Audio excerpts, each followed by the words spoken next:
and welcome to all around the world who are joining us this evening. I want to welcome especially all of our viewers on COL. Welcome to all. And I'm pleased to announce that in our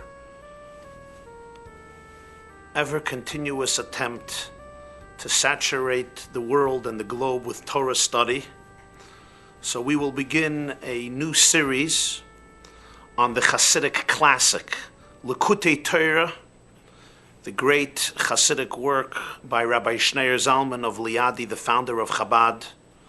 This Wednesday evening, join us at 8:30 p.m.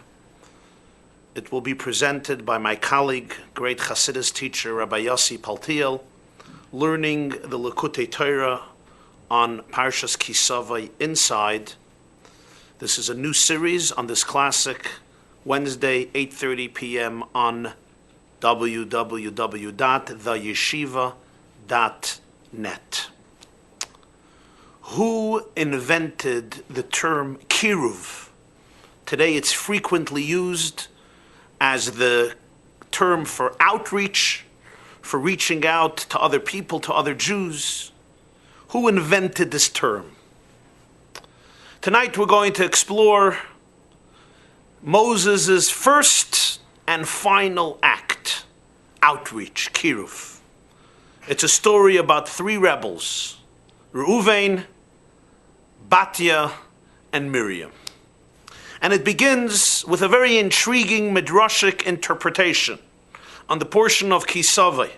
Moshe Rabbeinu, Moses, is blessing the Jewish people if they will follow the covenant, and he says, please open up your curriculum.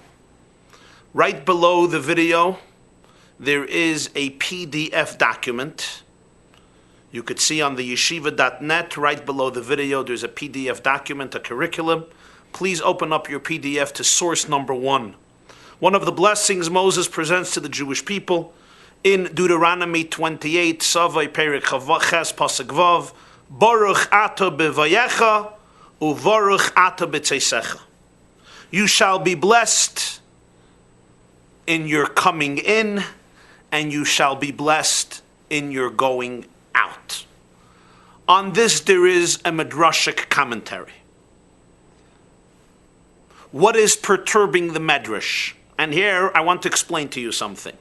The Midrash, which is the compilation of generations and generations of commentary, traditions, stories, interpretations, explanations on the Bible, on the Torah, is not created in a vacuum. An interpretation is justified only when there's something disturbing, when there's something that's incomprehensible about the biblical verse, hence the need for a deeper interpretation. What was perturbing the Midrash in this case? So the Midrashic commentators explain it's the order of the verse. Baruch ata b'vayecha, baruch ata b'tzeisecha. Usually you're located somewhere. First you go out and then you come back in. But here the order is Baruch ata b'vayecha, you shall be blessed in your coming in, and then Baruch ata b'tzeisecha, you shall be blessed in your going out. Hence the Midrash gives a different interpretation. B'vayecha actually refers to birth, when you come into the world. B'tzeisecha is when you leave the world. Hence the order. First you come into the world during birth, and then one leaves the world during death. Let us see the Midrash inside. Please open up source number 2 in your curriculum. Zog the Midrash Rabbi Dvarim Parsha Zayin Piska Hey. Baruch ata b'vayecha Amar Rabbi Yehuda b'Reb Simon. HaMikra hazeh medaber b'Moshe. Rabbi Yehuda, the son of Rabbi Simon, said this verse is actually referring to Moshe, to Moses himself. Although he is the one who is blessing the Jewish people with this blessing, yet this very blessing comes also to embody and capture his own life story. B'vayecha zeh Moshe. Who was blessed in his coming in? Moshe. B'viyasai le'olam kiruv rechokim zubisya bas Parai. For right when he entered into the world, he brought closer those who were distant. Who? Bisya, the daughter of Pharaoh. Actually, the woman who saves him as he is floating in a basket near the Nile where his mother places him to avoid being seized by the Egyptian troops and plunged into the river like the fate of untold Jewish male children who were drowned in the river based on the instructions and commandments of the Pharaoh. As he comes into the world, he's blessed because he brings close. Batya, kiruv, rechokim. Ubarachata b'tzeisecha zeh Moshe. Blessed are you in going out also refers to Moshe. B'yitziyasim min ha'olam kiruv rechokim. When he left the world once again, he brought close those who were distant. Zeh Reuven. This is Reuven. Minayin, how do we know? Shenemar. The verse says at the end of the Torah, Parsha v'zois habracha, Yichi Reuven ve'al yamois. Moses, right before he passes away, he blesses the children of Israel. And the first blessing is to the oldest tribe, the first son of Jacob, Reuven. Let Reuven live and he shall not die. So when he comes into the world, when he leaves the world, the moment of birth and the moment of death, he was blessed. He brought blessing. He was blessed. What was the blessing? Kiruv rechokim. He brought close those who were distant. Batya when he was born, or Batya, some people pronounce it, and Reuven when he passed away. It reminds me, my father of blessed memory once shared with me what he heard from his great uncle. There was a famous chassid, his name was Reb Shmuel Levitin. So Reb Shmuel used to say that there are three types of fools, or three types of morons. One fool, one shaita. The moment he walks into the room, you know that he's a fool. The second type of fool, when he walks in, you don't know he's a fool. He has learned how to walk in, how to present himself, how to sit down at the table, how to project. But the moment he opens his mouth, oy gewalt, you know he's a moron. And then there's a third type of fool. He comes in, he looks respected and intelligent. He even opens his mouth intelligently. He was trained to present himself nicely. And throughout his presentation, you would never know that he's a fool. But when it's all over, he gets up. The way he shuts the door as he leaves, you know that he's a fool. You know that he's a moron. Sometimes one can come into life. We come into life one way. Throughout the journey of life, we're also a certain way. But then there's the blessing of Baruch Ata B'Tzeisecha, the way one leaves a situation. Moses then was blessed, but he comes in and he leaves. Kiruv rechokim. Now the question is, what exactly is the deeper meaning behind this Midrashic tradition? What is the meaning behind it? And what is the relationship? What is the connection between the story of Batya, the daughter of Pharaoh, the story of Reuven, and the fact that Moses is the one who brings these people closer? What is exactly the uniqueness of these two figures? What is the connection between them? What is their connection with Moses? And this we want to explore this evening.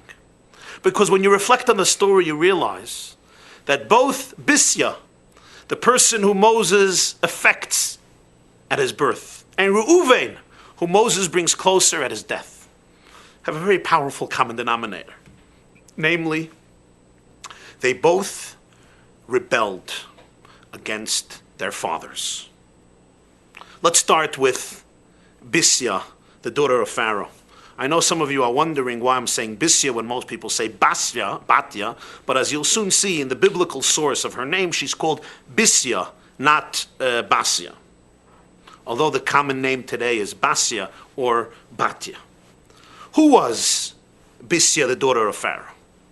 She was the daughter of the king of Egypt, the superpower of the time, one of the most developed cultures and civilizations at the time. Her own father issued forth a decree, as you recall, Kol haben hayiloid hayoyer tashlichu.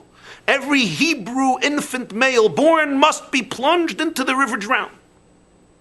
And this was implemented meticulously by the Egyptians. Every male child had to be drowned in order to systematically annihilate the Hebrew nation, which Pharaoh and his advisors and the Egyptians feared so much.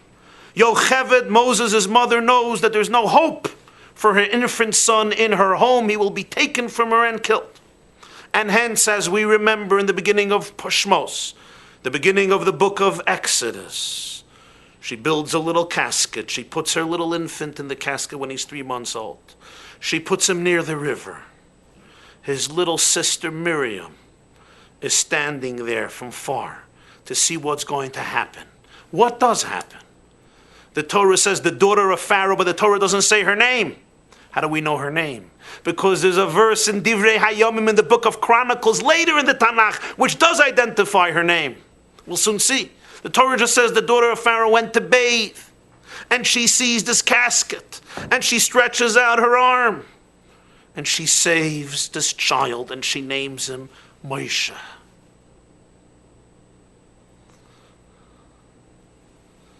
I want us to understand for a moment what she did. And if I may, let me give it a contemporary angle or twist. Imagine, theoretically for a moment, just to make it illustrated a little bit. Adolf Hitler has a daughter. And in the midst of the Holocaust, as her father attempts, and almost successfully, to exterminate every single Jew on the planet, including every Jewish child, his daughter goes in that very moment and betrays and rebels everything her father, rebels against her father, betrays her father, stands up against everything her father believes in, and is completely dedicated to. And she goes and she rescues a Jewish child. And she brings him to her home, her father's home, and raises this child with care and with love. Imagine such a scene. It's almost incomprehensible. How could that happen? But that's exactly what Pharaoh's daughter did. In a climate where every Jewish child had to be exterminated, this very daughter completely rejected the whole horrific Weltanschauung of her father and went and not only saved the Jewish child and hid him, she raised this kid. Who's the first one to put it in such stark terms? The Torah, the Bible. Where? Divrei Hayomim. Take a look at source number 3 in your curriculum.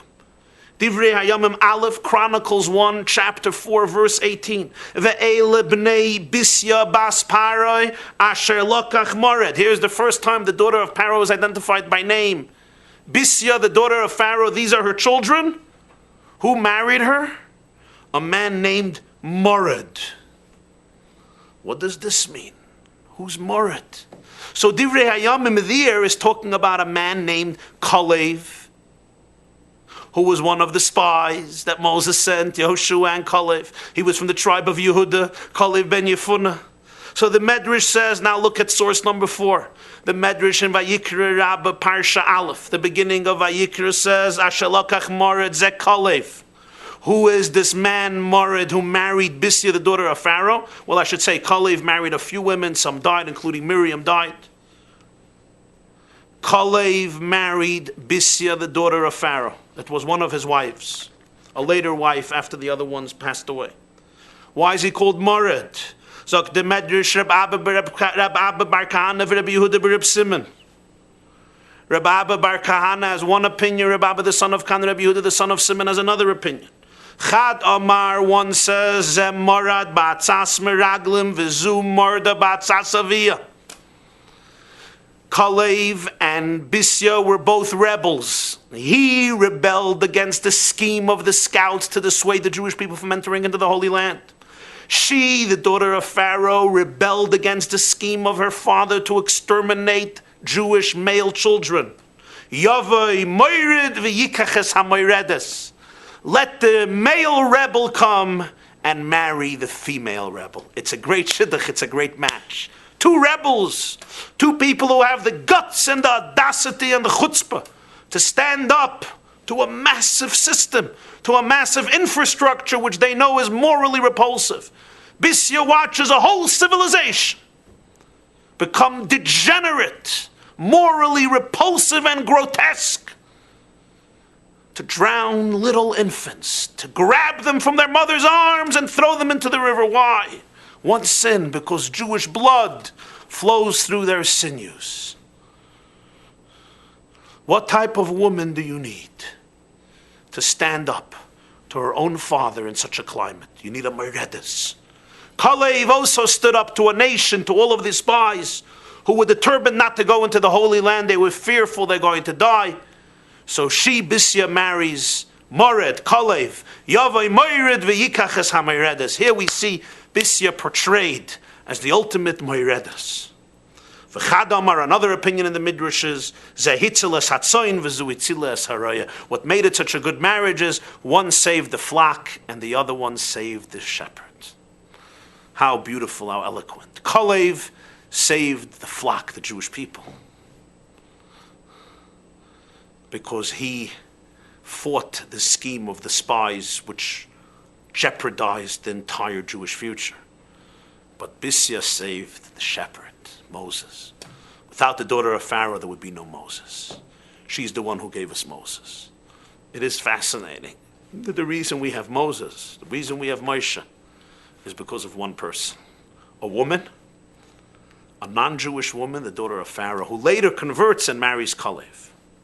According to this Midrash in Vayikra Rabbah, the Gemara Masechta Megillah, Daf Yud Gimel, as well explains the verse this way, that Batya, the daughter of Pharaoh, married Kalev.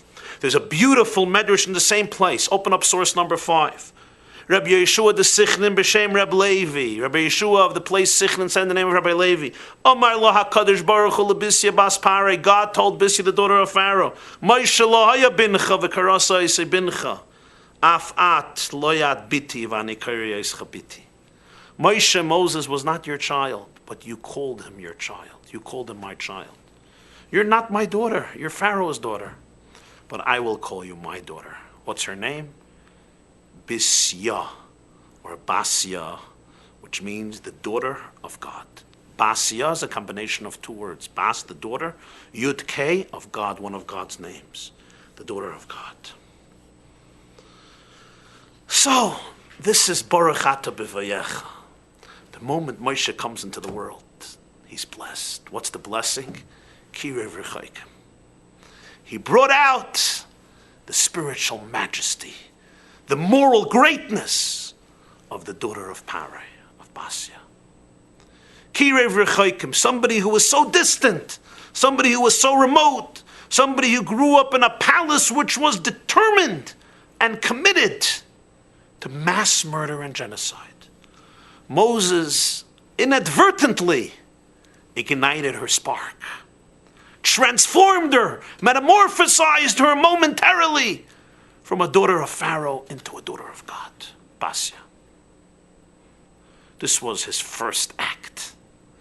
What's the first act of Moses? What's the first imprint he makes in this world? Kiruv rechokim, he brings Batya closer. Now we forward the tape of Moshe Rabbeinu's biography to the end. And we have Baruch Ata b'tzeisecha. Kiruv rechokim. Who? Reuven. What did Reuven do? This is a very different story. But once again, it's somebody who rebelled against his father. Take a look at source number 6, please. The Torah describes the error of Reuven, the oldest son of Jacob, in these words. Parshas Vayishlach in the book of Genesis, chapter 35. Vayhi b'shkoin Yisrael beretz hahi, when Israel dwelled in that land, Vayelech Reuven Vayishkav es Bilha Pilegeshaviv. Reuven went and he laid with Bilha, the concubine of his father. As we remember, when Yaakov marries Rachel, he's given a concubine, Bilha, who's Rachel's maid. Reuven goes and lies with Bilha, who was the maid of Rachel. Vayishma Yisrael, and Israel, his father, heard about it. Comes Rashi and tells us in source number 7. Rashi right there, taken from the statement in the Talmud, tractate Shabbos, Daf Nun Hey Amud Beis, Shabbos 55b. But let's see Rashi's words. Mitoich shebilbel mishkava imayla lavakosav kilu shachva. Since Reuven mixed up, he confused the mattress, the bed of his father, the Torah considers it as though he went to lay down with Bilha. V'lama bilbel v'chilil yitzuai. Why did he confuse and desecrate the mattress of Jacob?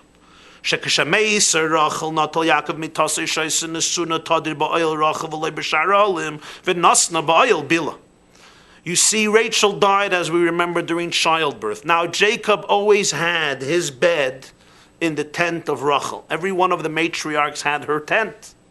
Rachel had a tent, Leah had a tent, Bilhah had a tent, Zilpah had a tent. Bilhah was Rachel's maid, Zilpah was Leah's maid. When Rachel died, Yaakov's bed was always in Rachel's tent. He took it out of her tent and he placed it in her maid's tent, in Bilhah's tent. Bar Reuven came v'tova el b'nimoi, and he demanded the shame of his mother Leah. Remember, Reuven was the oldest son of Leah. Omar, he said, Imachos imi haisatzar leimi, shivchas achos imi teitzar leimi lachein bilbel. It was bad enough that my mother's sister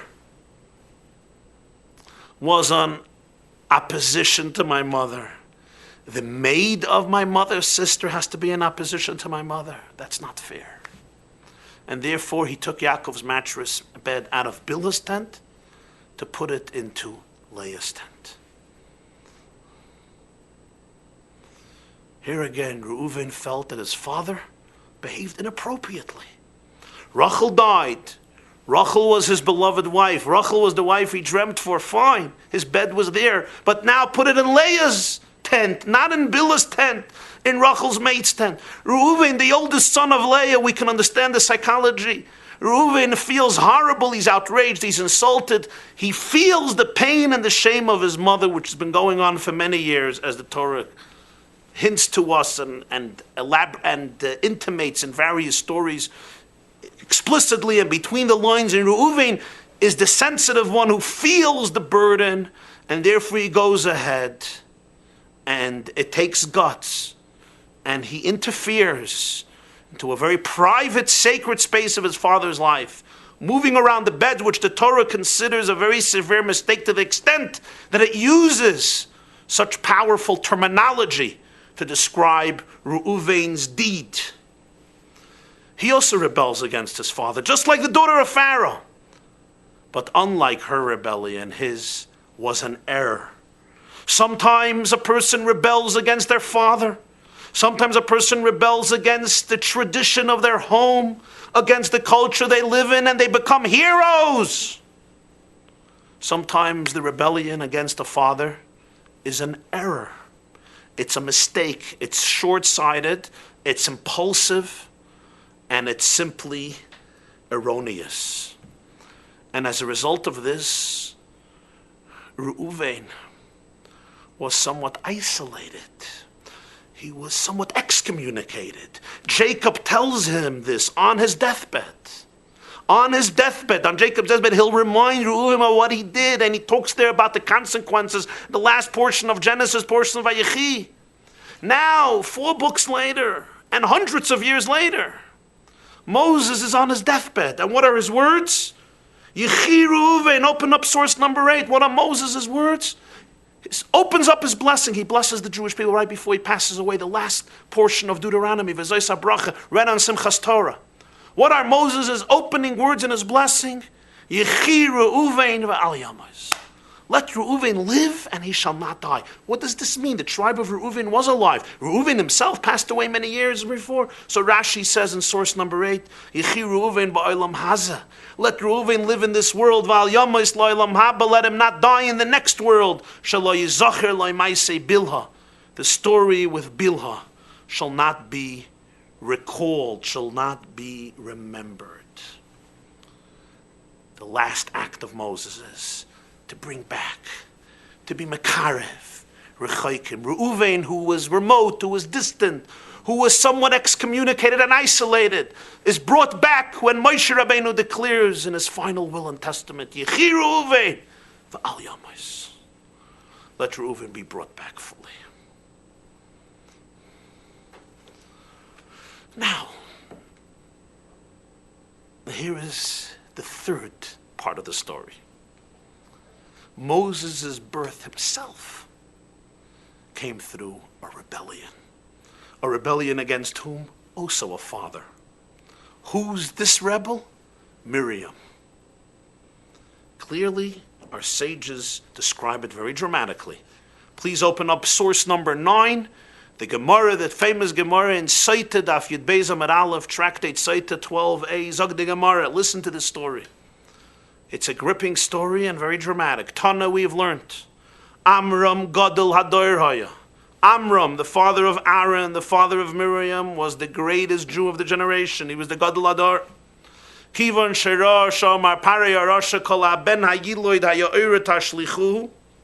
When Amram saw that Pharaoh, the wicked one, said every Jewish child should drown, Amar, he said, L'shavanu amelin. We are toiling in vain. We're bringing children to the world only to be killed. You must know the argument of many a Holocaust survivor after the war who said, I don't want to do to my children, I don't want my children to endure what we endured. Amram said, why should we bring children into the world? Amad v'giresh es ishtai. He stood up and he divorced his wife. He was married to Yocheved, he divorced her. Amdu kulan v'girshu es nesheseyen. Everyone emulated him. He was the Gadol Hador. Everyone divorced their wives. Amra loy bita, he had a little daughter. Her name was Miriam. She came to him and she said, Abba, Tata, father. Kasha gzeiras chayosim mishal parai. Your decree is more harsh than the decree of Pharaoh. Pharaoh only decreed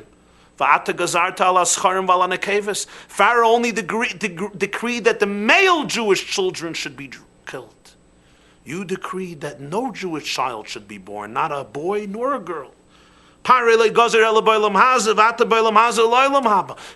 decree affects Jewish children in this world, but not in the next world. A soul never dies. Your decree completely eliminates Jewish children in this world and in the next world.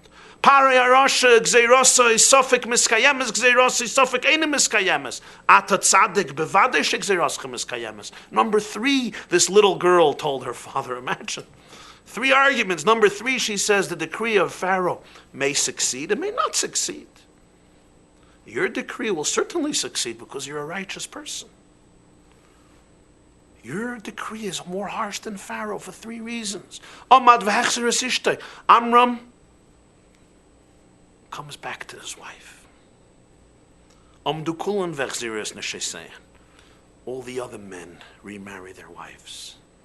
The Jewish people continue. The nation is perpetuated. Because of whom? Because of this little girl, Miriam, who stood up to her father.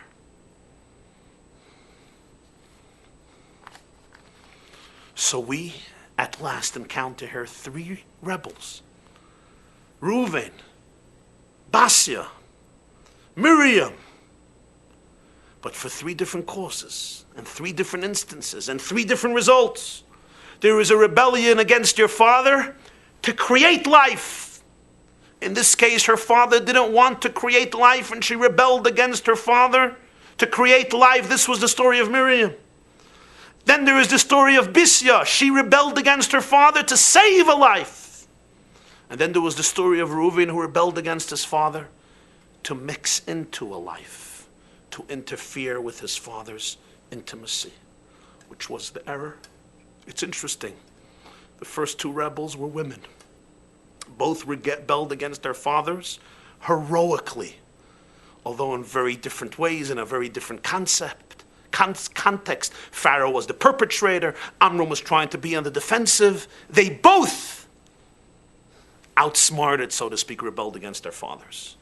The third was a man, Reuven, who mixed into his father's life, inner life, made a mistake. And Moses, who came about through the rebellion of Miriam against her father, and that's why Amram remarried Yocheved, and the product of that marriage was the birth of Moses. He is the one who, when he comes into the world, kiruv rechokim, he brings in Batya to the fold, and at the end of his life, he makes sure that Reuven is forgiven fully, completely. But there's something deeper. And for this, we're going to go to a very interesting book.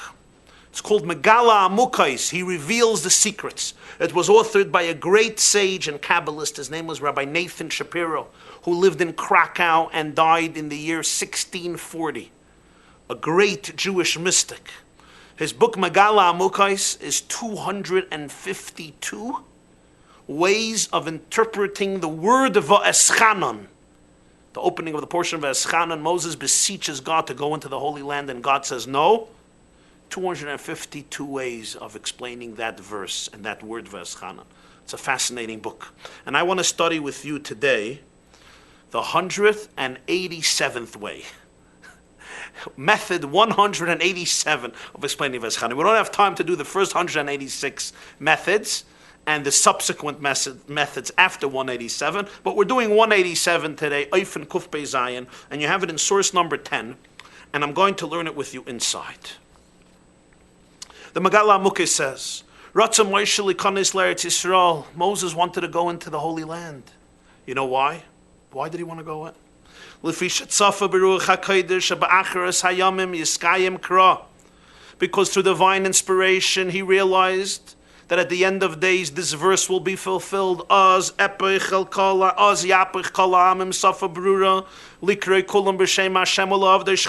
prophet says, then I will transform all the nations.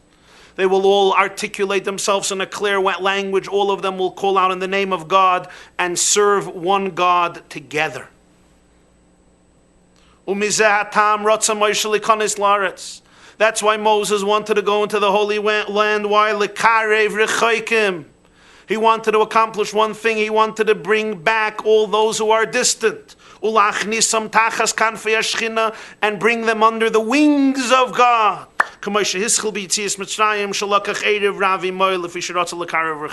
He commenced this when he left Egypt. It says Moses took the Erev Rav. He took multitudes of Egyptians with him when they left the land of Egypt, because he wanted to do kiruv rechokim. He wanted to bring close those who were distant. So he wanted to go into Eretz Yisrael, the land where he would bring close all those who were distant, and hence fulfill that verse which talks about the coming of Moshiach and says that at that time the world will finally become a place of peace and unification, where the whole world will acknowledge together the ethics and the morality and the values that come from one God, one core of reality, one uniting force that unites the entire world, that created the world, that cares about the world, and which unites us all as children, as creations of the Creator of God. This is what Moses was saying. V'eschanan el Hashem. I begged God. Tfilasai haisel l'shem Hashem. Explains the Megala Amukais. He's not just saying, I prayed to God, I beseeched God. Obviously, he prayed to God. V'eschanan el Hashem means tfilasai haisel l'shem Hashem. I prayed to God to go into Israel, El Hashem, for God's sake. Sheyikulam oivdim es Hashem shechem echad.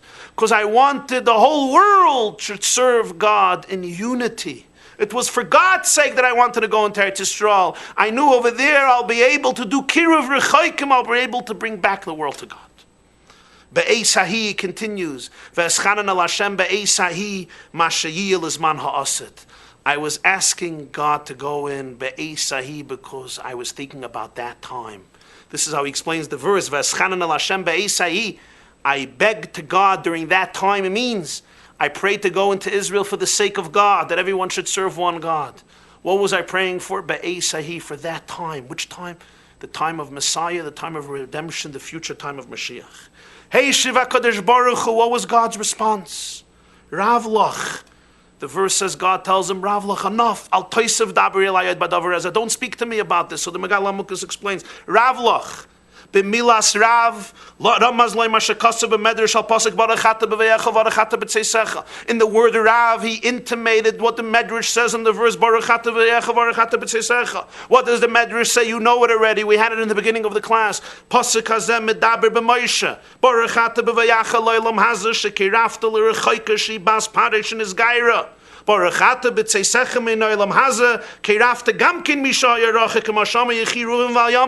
When you came into this world, you brought close the daughter of Pharaoh who converted.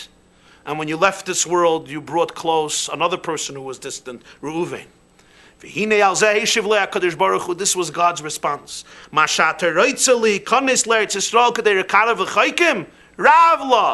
You want to go into the land of Israel to bring close those who are distant. Ravloch, kvar harbe kirafta. You already mekarev many people. You already accomplished a lot of your goal. Right, when you came into the world, when you're leaving the world, you already brought back many. Ubemilas rav, nirmas medrash. It's all intimated in the word rav. Nutrikin Reuven, Batya. The word Rav is an acronym. Reuven and Batya. Reuven b'yitziyaschem in Olam. Batya b'yascha ala Olam. Reish, Reuven, you brought close when you left the world, when you were going to leave the world, and Batya when you came into the world. So Moses says, I want to go into me mekarev rechokim. He says, Ravloch, you already accomplished a lot. With whom? Rav, Reuven, and Batya.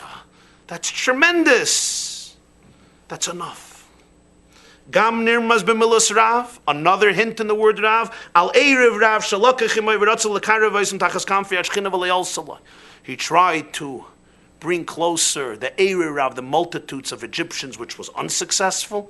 This is also the Rav, erev Rav. L'chein al toisav daber. So don't continue asking for this. It's interesting. Daber is also daber. Batya Reuven. And he showed him the end of days. When will this be that everyone will come closer? He tells him,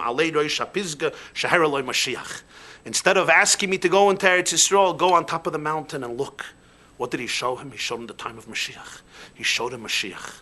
That's when this will be accomplished, that everyone will be brought back, that will be brought back, will be brought closer. That will happen through Moshiach at the time of Moshiach. Hereloi Moshiach. But you already accomplished. You, so to speak, began the process by bringing close Batya and Reuven. Ravlach, enough for you. Al Taisif. The process will be completed through Moshiach. What is the Megala Amukas telling us? He's telling us one of the main objectives of Moshiach is kiruv rechokim. That's what the Megala Amukas tells us in 1640. One of the main objectives of Moshiach, which Moshe Rabbeinu is dreaming for, is to reach out or to reach in and bring people closer. And on both dynamics, in both elements. The non-Jews, the entire world, all the nations from all cultures and civilizations and faiths and groups, that they should all live and create a society that's governed with goodness and kindness. And every single Jew who may have been lost, who may have been excommunicated, who may have been cast out, who may find his nation or her tradition irrelevant, to bring them back. It all started with Moshe. It's interesting, the Midrash says that Moshe is Goyel Rishon hu Goyel Acher, and the first Redeemer and the last Redeemer. Starts with Moshe. The first scene and the last scene of his life is what?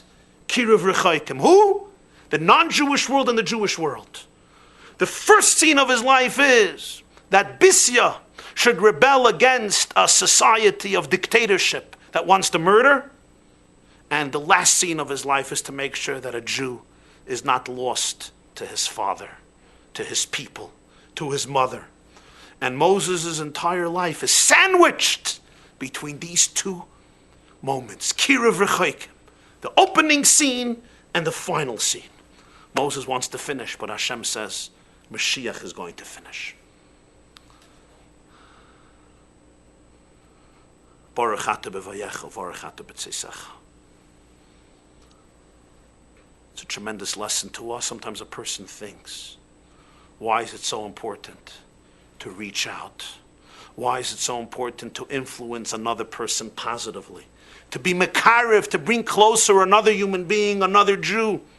So the Midrash says this was the mission statement of Moshe Rabbeinu, of Moses. This is what he started with. This is what he ended with. Our first leader. And this is the mission statement of the final leader of Moshiach. I want to conclude with a story. The story has another story, but I'm not going to do the other story. I'm just going to do the first story. And it's also interesting who relates the story. I think historically it's very interesting. Story is related by a man known as the Yismach Moshe. Rabbi Moshe Teitelbaum was the rabbi of Uhel in Hungary, the famous Hasidic dynasty known as Satmar. And the Rebbes of Satmar from the Teitelbaum family are grandchildren of the Yismach Moshe, who's considered the first Rebbe, the first master in the Satmar Hasidic dynasty, which is today centered in Williamsburg. Reb Moshe Teitelbaum, the rabbi of Uhel, wrote a famous work known as the Yismach Moshe on the Tanakh. He was born in 1759 and he passed away in 1841. The Yismach Moshe and Tanakh has an introduction. The introduction is called Kuntras Tehillah LaMoshe, a pamphlet to praise to Moses. And in that introduction, Rabbi Moshe Uhel, Rabbi Moshe Teitelbaum, the rabbi of Uhel, tells the following story. And the story goes like this. Once two souls met in the higher world. He heard this from great tzaddikim, from great righteous people, as he records. He heard it from his father-in-law, heard it from his teacher. Who met in the higher worlds? Rashi, the great biblical commentator Rashi, Rabbi Shlomo Yitzchaki. Who did he meet? He met Reb Itzikol of Drohovich. Reb Yitzchak of Drohovich, known as Reb Itzikol of Drohovich. Who was that? He was a great righteous man. He was the father of the holy Reb Yechiel Michal of Zlotchev, one of the greatest students of the Baal Shem Tov. From the city of Zlotchev, Reb Michal Zlotchever he's known as. So Rashi meets Reb Michal Zlotchever's father, Reb Itzikol Drohovich. And Rashi turns to his father and he says, tell me, what special schus and mitzvah, what great merit and mitzvah does your son have? Because I hear that in all of the upper worlds, there's a tremendous rash, there's a tremendous commotion because of the life story, because of the great mitzvahs of his son, of Reb Michal Zlotchever. What's his great merit? Reb Itzikol told him, my son learns Torah for the sake of God. Rashi was not satisfied with the answer. So Reb Itzikol tells him, my son mortifies himself. He fasts a lot. He completely transcended materialistic bodily pleasures. Rashi was not content with the answer. So he says, my son gives tremendous amount of charity. He lends money. He helps poor people. Rashi was still not content until he tells Rashi, there's one more thing about my son. Rabim Heishiv Me Avain, quoting the prophet Malachi.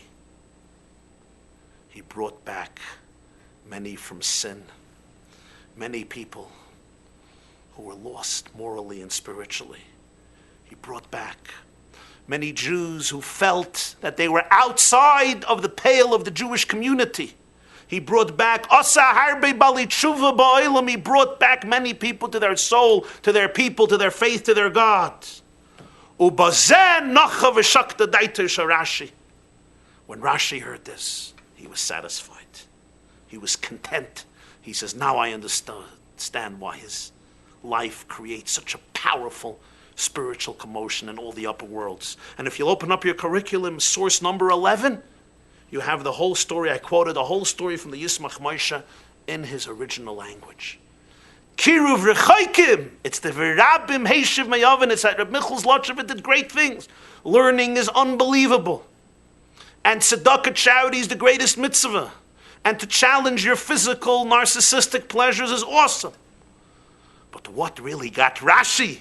And Rashi is the acronym of Rabbon Shel Yisrael, the great Rebbe, the one who gave us Torah. Without Rashi, we would not understand not the Tanakh and not the Talmud.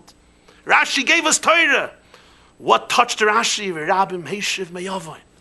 That he reached out to another Jew. He reached out to another human being and he restored him to his righteous and deserving place with dignity. He gave him back his dignity. He gave him back his Jewishness. He gave him back his true relationship with God. This, Rashi understood, was the reason he created such a commotion.